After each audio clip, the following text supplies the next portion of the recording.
नमस्कार दोस्तों, स्वागत है आप सभी का दोस्तों।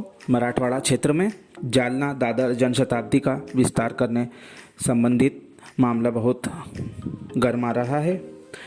एक पक्ष इसका विस्तार जालना से आगे न किया जाने के पक्ष ले रहा है तथा दूसरा पक्ष इसे हिंगोली तक बढ़ाने की वकालत कर रहा है। वहीं इसमें राजनीतिक सरगर्मी भी काफ़ी तौर पर देखने को मिल रही है। क्षेत्रीय विधायक का दावा है कि 1 नवंबर तक हिंगोली से मुंबई की रेलगाड़ी प्रारंभ कर दी जाएगी। हालांकि अभी तक इसके बारे में कोई पुख्ता जानकारी नहीं है कि यह गाड़ी कौन सी होगी।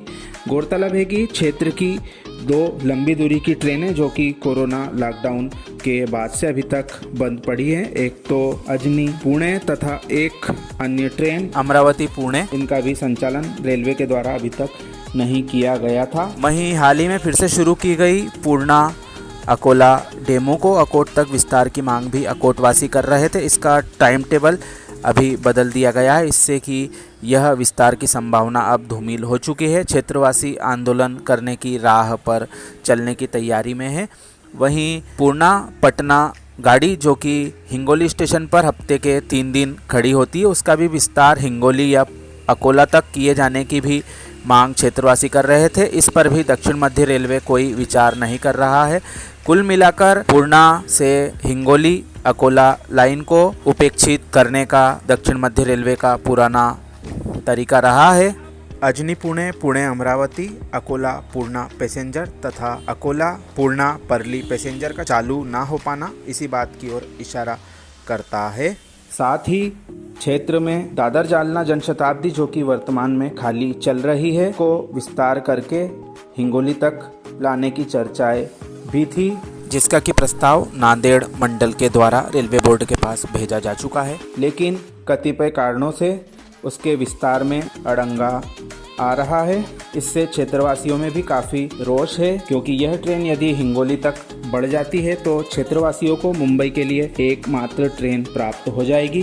वैसे भी जालना औरंगाबाद से मुंबई के लिए प्रतिदिन 2-3 ट्रेनें इसके अलावा उपलब्ध हैं और विस्तार होने से रेलवे को भी काफ़ी फायदा होगा। क्षेत्र के जनप्रतिनिधियों से जनता के द्वारा इस ट्रेन को आगे बढ़ाने संबंधित बात कही गई थी, तो उनके द्वारा हिंगोली में ट्रेन की बैटरी चार्ज व पानी भरने की समस्या बताकर हिंगोली तक करने को नामुमकिन बताया था, जिस पर रेलवे विभाग ने साफ किया था कि ट्रेन में जनरेटर कार ऑलरेडी लगी हुई है, इससे रेलगाड़ी को करंट मिलता है।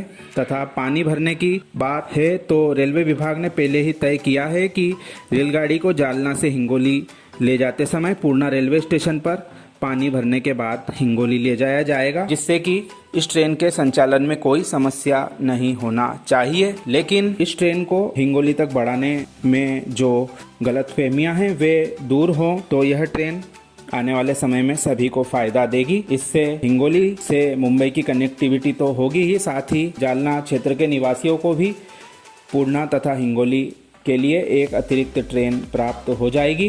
साथ ही जो ट्रेन खाली चल रही है इससे भविष्य में राजस्व की प्राप्ति होगी, क्योंकि रेलवे विभाग लगातार ट्रेनों की मॉनिटरिंग कर रहा है कि जो ट्रेनें घाटा दे रही हैं उन्हें आने वाले समय में बंद भी किया जा सकता है। इसलिए ऐसे में इस ट्रेन का विस्तार करके राजस्व बढ़ाया जा सकता है, जो कि आसान ही है। अब देखने वाली बात यह होगी कि क्षेत्र के विधायक जी ने जो दावा किया है कि 1 नवंबर से नई ट्रेन मुंबई के लिए हिंगोली से मिल जाएगी, यह किस हद तक सच हो पाती है, हम सभी को इसका इंतजार है। आप सभी लोग भी अपनी राय देकर हमें बताएं कमेंट में कि जालना से हिंगोली तक जनशताब्दी का विस्तार करने से फ़ायदा है या नुकसान है। आप सभी का धन्यवाद।